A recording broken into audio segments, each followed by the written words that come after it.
promesse. Et la promesse t'a imputé à la justice.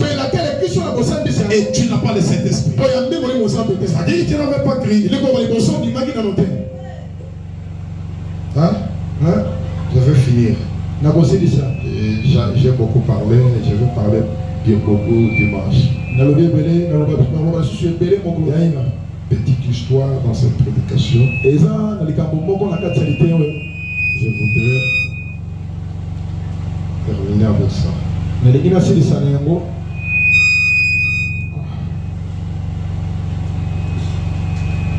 Donc, Seigneur, encore une fois,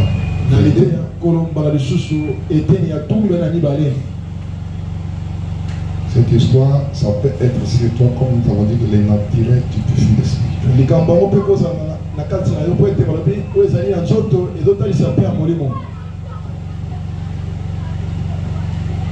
C'est à partir de 22. Je crois que Dieu est un Dieu et bien. Je dirais, il est un Dieu de variété. Il a fait les grandes montagnes. Il a fait aussi les petites montagnes. Il a fait les déserts. Il a fait les forêts. Il a fait les hommes blancs, les hommes noirs, les hommes rouges. Nous ne devrions jamais maîtriser cela. Maîtriser cela. Non, maîtriser. Voilà. Et Dieu bénisse. Nous fille que oui, c'est la moukaji. Moïdo les le mot message, mais il va passer, il va se le bâton. Le reste de la sanguine, ça va kengi le bakema bali mindele. Mais voilà m'a dit, Dieu c'est un Dieu de variété. Malgré ces variétés, quand tu es nous maîtriser cela non plus. Oui, nous fait que c'est le moutoka, obali mundele, nous les métiers. Obimisi métier. Voilà modèle. Voilà ma boy bongo. Pourquoi? Pour la ligne.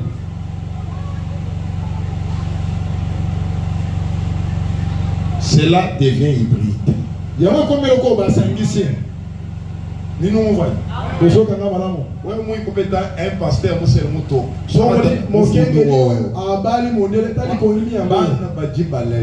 Malgré mi fondé qui m'a coupé. Attends, ma commis mon kenge là la coupé ça yo. Bana bo beba la ba meti. Bana bo bi manga ba meti. Meti on se nous wende. Meti no se bozo na bazo tambolo. Hybride. Basangisa ma. Un hybride. Père Bosangisa ma toi pour permettez-moi de dire ça dehors de la scène. C'est trop difficile pour qu'ils puissent trouver des mariages facilement. Les femmes métisses, elles ont toujours beaucoup de problèmes. C'est une hybride.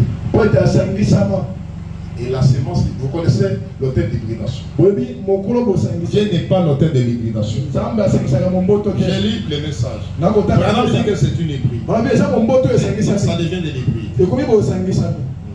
Il dit, tout ce qui est hybride ne peut pas se reproduire. Vous détruisez la race des gens.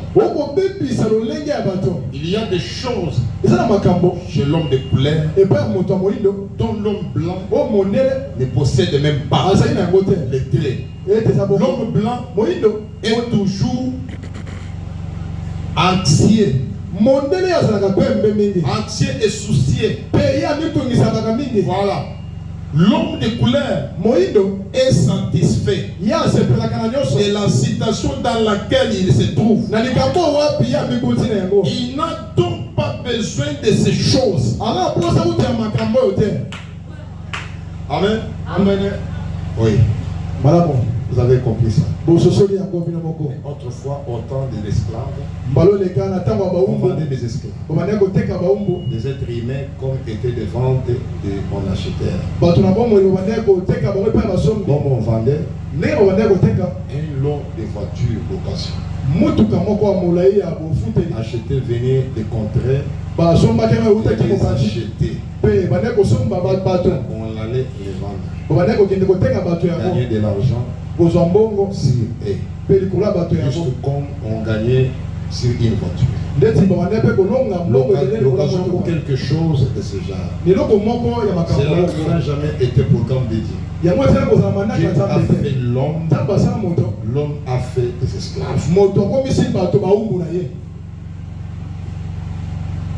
Dieu a fait l'homme, l'homme a fait des esclaves. L'un ne doit pas dominer sur l'autre. Nous devons vivre ensemble dans l'unité et dans la paix.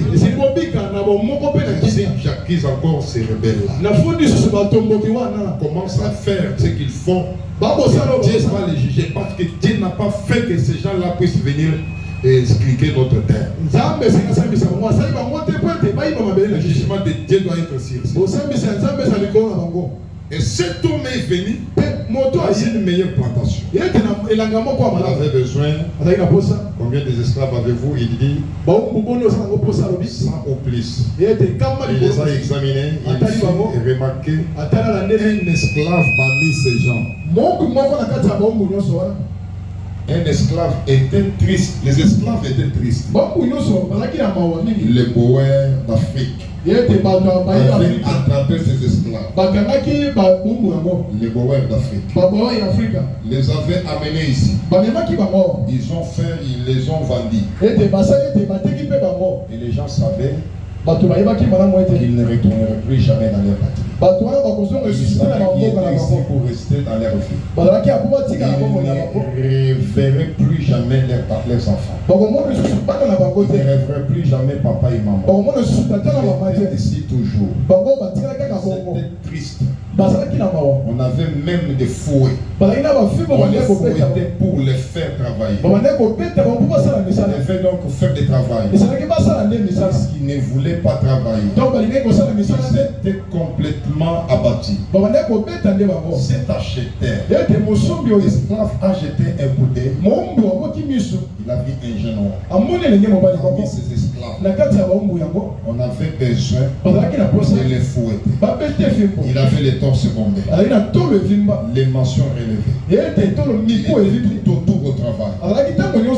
Et le couturier dit au propriétaire, l'esclave il dit, je vais acheter cet esclave-là. Il a dit, il n'est pas à vendre. Je vais acheter cet esclave-là. Lui n'est pas à vendre. Il a dit, il paraît différent avec les autres. Effectivement, qu'est-ce qui fait de lui différent? Est-il le chef de tout autre? Il dit non, il est juste un esclave. Il dit, peut-être vous le nourrissez différemment. Il dit non, il mange à la cuisine avec les autres esclaves. Mais qu'est-ce qui lui rend lui différent? Il dit, moi-même, je me pose toujours cette question-là. Jusqu'à ce que j'ai compris que là, en Afrique, dans la patrie d'où il vient, son père est le roi de la tribu. Peu importe là où se trouve, il sait toujours qu'il est toujours le fils des rois. Et il se comporte comme tel. Alléluia. Si vous êtes la fille du roi, alors vous vous comportez comme le monde.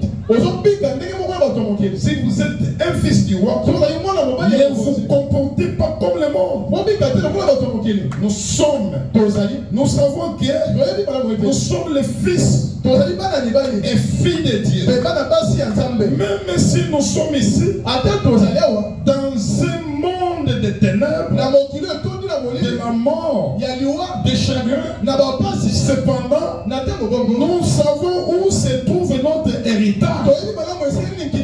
Nous sommes des fils, des filles d'un roi, pas d'un roi, mais du roi. Comportez-nous comme tel. Nous ne sommes pas les fils d'un roi, mais nous sommes les fils du roi. Alors, comme nous sommes les fils du roi, comportons-nous comme nous sommes les fils du roi. Nous n'avons pas à se craindre. Il y a un problème, non. Un fils du roi, manger ou pas, pas de soucis. Papa c'est parce qu'il sait que notre héritage est quelque part. Ça ne se trouve pas ici. Tourner affamé. Oui. Mais ton héritage est quelque part. Que le Seigneur vous bénisse ce soir.